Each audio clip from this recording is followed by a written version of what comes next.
What's the name of this square? C5. What's the name of this square? E4. What's the name of this square? G5. What's the name of this square? C6. What's the name of this square?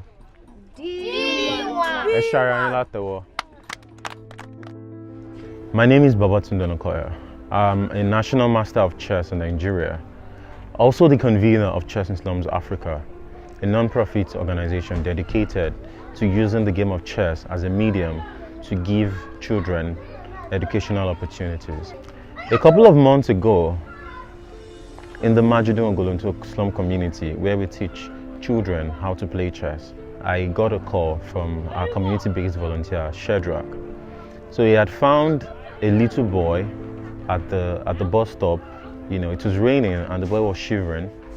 And so he found him. The boy was shivering in the rain. He had no shoes on, you know, and he wore tattered clothes. I asked him if he has eaten, so he said he has not eaten. So I took him to a place to get food for him.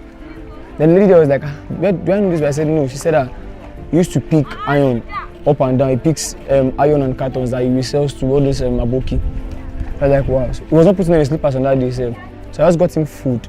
Then I reached out to Tunde, like, so this is something I saw, but then like, I'm thinking of taking this boy to a net center because he looks sick and unkempt. So I told him to get a picture of the boy, and I remember putting it up on my WhatsApp on that day, you know, and asked for donations to get the boy new clothes and new shoes.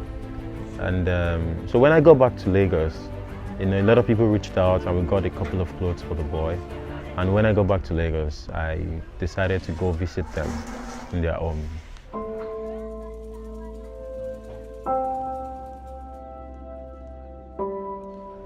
So when I got to the Majidun Ogolonto community, I was heartbroken at the sight that I saw. I met the boy's father. I got to know that the boy's name was Sunday, and he was 10 years old.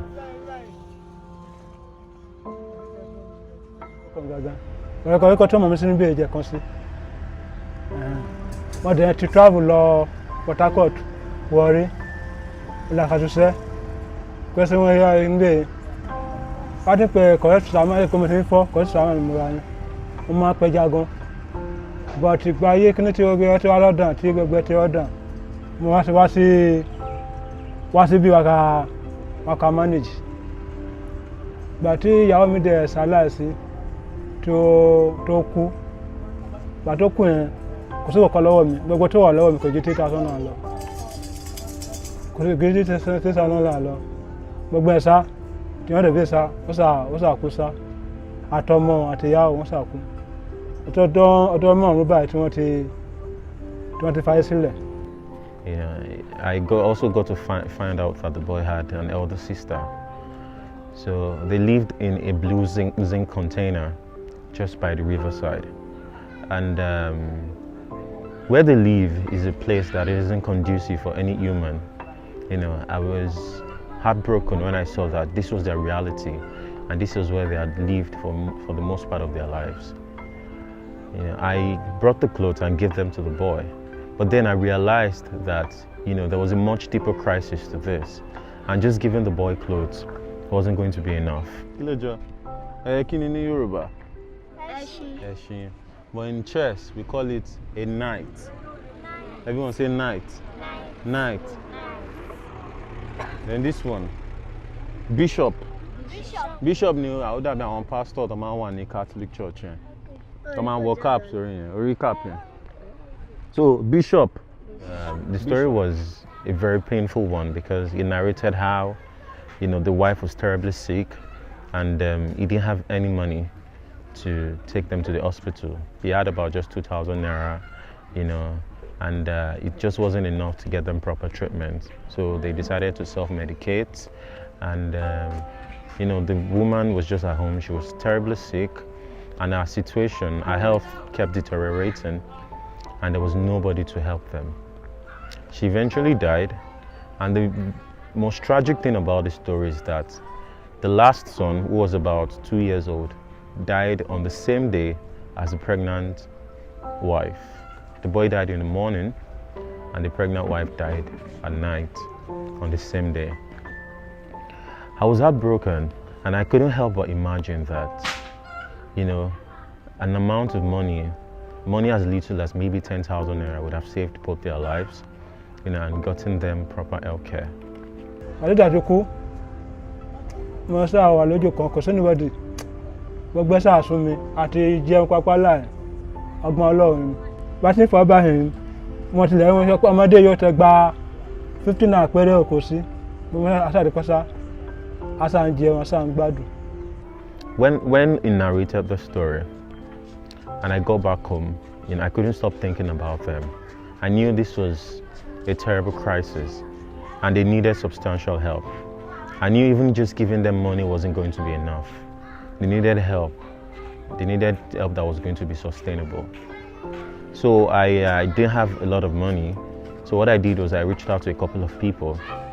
You know, I remember reaching out to a certain Mrs. McGregor, and we started talking about how we could help the family. So we mapped out a plan. You know, we listed a couple of things that we felt could really change their lives, you know, for the better. So the first course of action was to relocate them from where they lived beside the river, because where they lived isn't even a place suitable for animals. You know, the children would bathe there in the river and also defecate there in the river. So we wanted to get them a better apartment, then also enroll both kids in school, get them back to school, then help the father with monthly stipends, you know, to be able to support his family.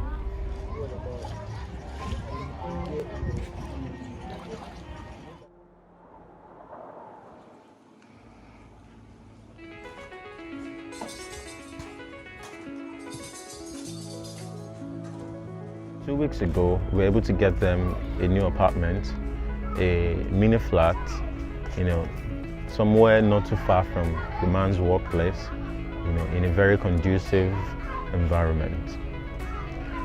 Now, it is not all rosy yet for this family, but this is the first step that we have taken, you know, to help them live better lives. So this way we have, so they have their own kitchen now.